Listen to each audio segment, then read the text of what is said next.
This morning, we're joined by Dr. Kaigham Gabriel, the president and CEO of Draper, a nonprofit researcher in Cambridge. Thank you so much for taking the time to talk to us this morning. Let's talk about your history, because it began with a breakthrough that has impacted so many people that they may not be aware of. Sure. Yeah, for over 90 years, Draper's been around, and half of that has been as an independent not-for-profit.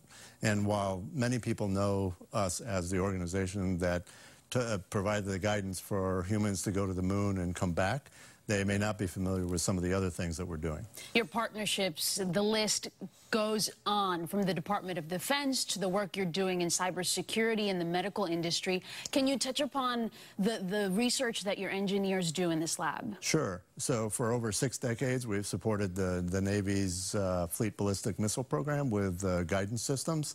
And more recently, as part of the biomedical biotechnology community in Kendall, we've been working with various partners there to, for example, improve cell cancer treatment therapies and other types of diagnostic equipment. Like Alzheimer's as well. I read some up on your research on that. PTSD, Alzheimer's, and some of the neurotech that we're developing. And cybersecurity, which is impacting so many people, most recently with the Equifax breach. Sure. Yeah, what's interesting is most people don't think of cybersecurity when they think of guidance or Draper, but in fact, we were some of the first people who worried about what was at the time called fault-tolerant computing. Mother Nature was the hacker, and you had to make sure that the computer systems that were going to the moon and back could sort of essentially fix any errors that popped up, and that has turned into capabilities for cybersecurity today. It's incredibly interesting, and the public has a chance to understand what you do in your annual showcase. Tell us about that. Sure, thank you. Yes, every year we have a Engineering Possibilities Technology Showcase where people can come down, meet with some of the researchers, touch and interact with the technologies that we're developing.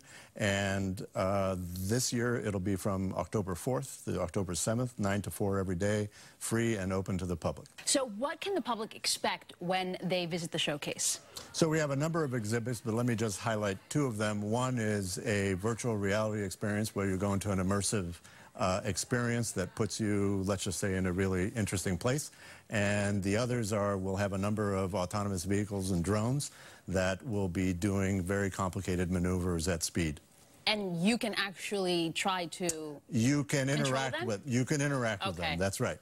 That's incredible. If you want more information on the showcase, you can head to the website, draper.com/EP17. Dr. Kaigham Gabriel, it is a pleasure to meet you. Thank you so much for taking the time to talk to us. So interesting to learn about Draper. For more information, again, you can head to the website, draper.com/EP17. We will be right back.